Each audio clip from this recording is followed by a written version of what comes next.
5 things I wish I had have done differently when my hair was falling out first, and I'm going to tell you what they are and hope that it helps somebody else in the same situation to not go through the same thing that I did. First one, and it will always be my number one, is that I rushed into buying my first wig and I held on to every single strand of hair, and she realised it was all going to be gone and I had no hair. I had to rush into buying a wig because I had nothing else to wear.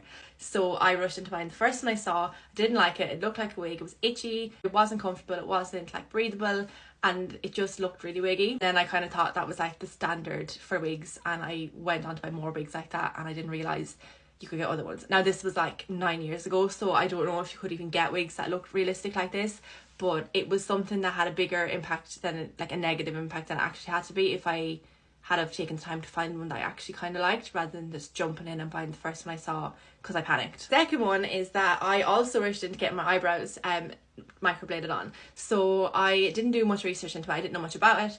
I just went to the first person that was recommended, and what happened was I think they used tattoo ink, because when they faded away they looked like, do you know the way an old tattoo kind of looks like bluey blacky, like faded kind of? That's the colour my eyebrows now are under the when I pencil them in.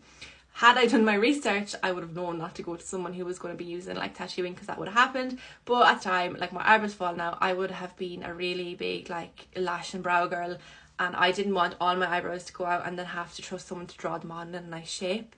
I was afraid they'd be horrible and stuff, so I literally rushed in to get them done before they fell out, and then now they're blue. They're not completely blue, but like they're a little bit blue. Get them faded with laser and then done again, but like I just can't be bothered. I will eventually get around to it. Number 3 is I wish I knew how little everybody else would care. And I don't mean that in a bad way. Like, I spent so long being like, my boyfriend's going to leave me, everybody's going to think different of me. It took me years to realise nobody cared. Nobody thought of me any differently. It was just me minus some hair. And I didn't realise that for so long, that I like literally talked myself into believing that like I would lose my friends, I'd lose my boyfriend, I would lose like everything, and none of it was true. Number 4 is I wish I had have talked about it openly a lot sooner. I hid it for years. I was so embarrassed. I didn't want to tell anyone I had. Literally like my family, my close friends, and like my boyfriend knew it, and like that was even too much for me. And when I started openly talking about it, everyone's mammy, auntie, brother, sister, cousin all had alopecia. There were so many people that were going through it. Nobody reacted negatively. Nobody said like, oh my god, like that's so embarrassing, like I thought they would, obviously, because they were never going to do that. And it took like a massive weight off my shoulders to know that I wasn't alone in going through it. Had I done that a little bit earlier and I didn't wait for years and years to years, it wouldn't have built up to be such a massive thing.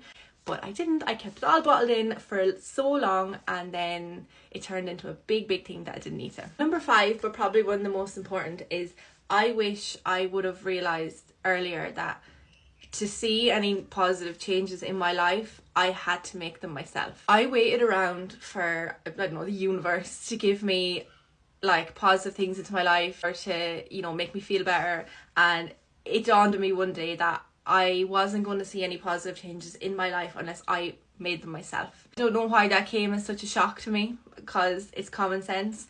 But had I known that sooner, I wouldn't have waited around for my life to get better. I would have actively tried to make it better myself. I spent a good chunk of time wallowing in self-pity and questioning why I was so upset about my hair, why it was happening to me, why did it have to happen to me, when I should have been saying, what can I do to improve the situation that I'm in.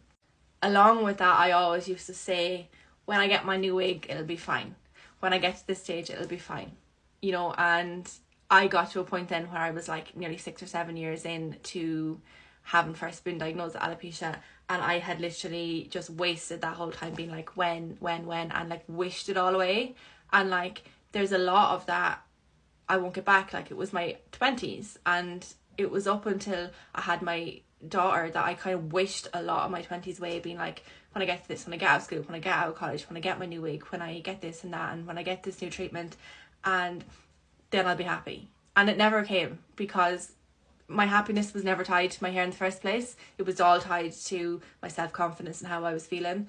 I didn't obviously know that at the time, but when I took control of that and I decided, right, I'm not going to wait anymore, I'm going to take control and start with what I have now, it made a massive difference. Those are my 5 things. They're not the only 5 things, but they're the ones that stick out to me the most when I look back and I think, what could I have done differently that would have improved the situation I was in. Definitely would have saved me a lot of money because I wouldn't have gone through so many wigs I didn't like, and it also would have saved me blue eyebrows. It also would have saved me the money that I'm going to have to spend getting them lasered off and redone again now. But yeah, if one of those things even saves one person making the same mistakes and saving them a bit of money and stuff and time, then I'll be happy. But as always, if you are going through something like hair loss or wigs and you need advice, or you need just support in general, my DMs and my comment section are always open, and I always reply there and give the best advice I can. And if I'm not qualified to give the advice, I'll point you in the direction of where you can find someone who is qualified to answer.